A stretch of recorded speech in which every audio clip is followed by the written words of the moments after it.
I'm going to answer your first question right now. No, the University Daily Kansan is not getting defunded. The UDK fee is a constitutional amendment and is currently at $1.80, and the Constitution always beats a resolution. A resolution is just a strongly worded letter.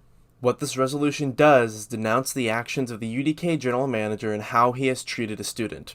The resolution in its current form only puts a line in the sand for how a student reporter can be treated. It is non-binding, and Senate could sadly ignore it even if the general manager of the UDK continues his actions on another student next year. To briefly explain the context of what happened, a UDK reporter wrote a story on how student housing waited until after the residents in the Miller and Watkins scholarship halls signed their housing contracts before notifying them that they would be forced to have communal sleeping porches even with the continuing pandemic. In a recording, Aramis Watson admitted that 1. Housing knew that they were going to force a shared sleeping area, 2. They waited until after the contracts were signed, and 3. This was a financial decision. The story blew up, and later that day, Housing announced it would not enforce a communal sleeping area. In retaliation for the story, multiple student housing administrators filed a complaint that the reporter disrupted the work of student housing. Now, in the interest of time, I'm going to show you 4 clips from 2 phone calls between the general manager and that student. Each of these clips will highlight the 3 core issues, which are 1. That Robert Karwoth lied to the student about their rights in the conduct process. In this example, it is how many advisors a student can have. 2. Karwoth ordered the student to not ask other faculty members for help and to keep quiet about the issue. This is essentially a gag order. And 3. To enforce that gag order, Karwoth threatened the student with backing out and pulling the UDK support from him. Since the Student Code of Rights defines student press as a registered student organization, this is a threat to remove the student's protections if they do not comply. This is coercion. You're a point person.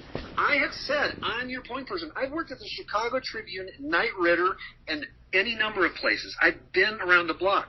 And if you don't get that I'm your point person, then we're going to separate and we're going to go different ways. And I won't be your point person. Okay?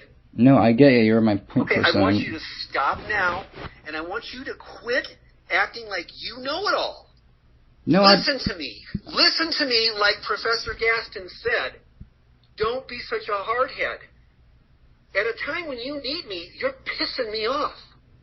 You have just heard the University Daily Kansan general manager and KU professor Robert Karwoth yelling at a student.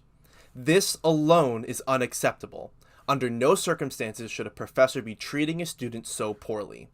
You also just heard an example of the 3rd issue, Karwoth's threats against the student to back out and leave the student unprotected under the Code of Rights. And I'm about ready to just say, forget it. You've got to work within the organization and the system. And I'm not going to say it again, all right? Okay. Am I clear? Yes. Okay. If you have questions, call me. If you're not feeling good or you're uncertain or you're scared, call me. I'm happy to talk this through with you. I have a fairly good feeling about it. But do not keep reaching out to others. It's making a mess, and it's taking a toll on me as I'm trying to help you, okay? Yes, yes. This is the 2nd threat to the student to remove the protections of the UDK, and moments after yelling at the student, Karwoth tells the student to reach out to him if they are scared. Karwoth then orders the student to work within the organization and the system. By organization, it is clear that Karwoth means the UDK, which has kept quiet on the issue. No article on what's happening, no press release on what the student is facing, nothing. Keep in mind that the editor-in-chief, Paul Sandberg, and one of the 2 editors named Caroline were aware of what was happening to the student.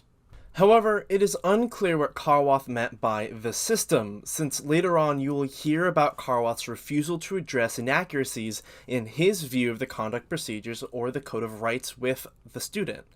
The clip you just heard ended on another order not to reach out to others on the issue, and focuses on how things have affected Karwoth, who just yelled at the student, instead of how it has affected the student.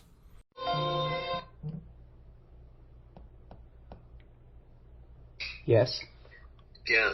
Well, I want to give you a choice. So when I talked to Melissa, she said you can have one representative there.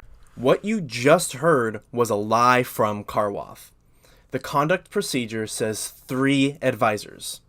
Rob then claims this false information came from the hearing officer. So if you would rather work with Mark, just say the word, and I'm going to back out, and you can work with him.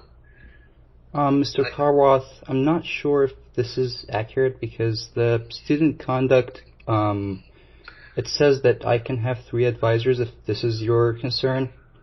Well, my concern is we're making this into a federal case. You are not listening to me, Abdullah.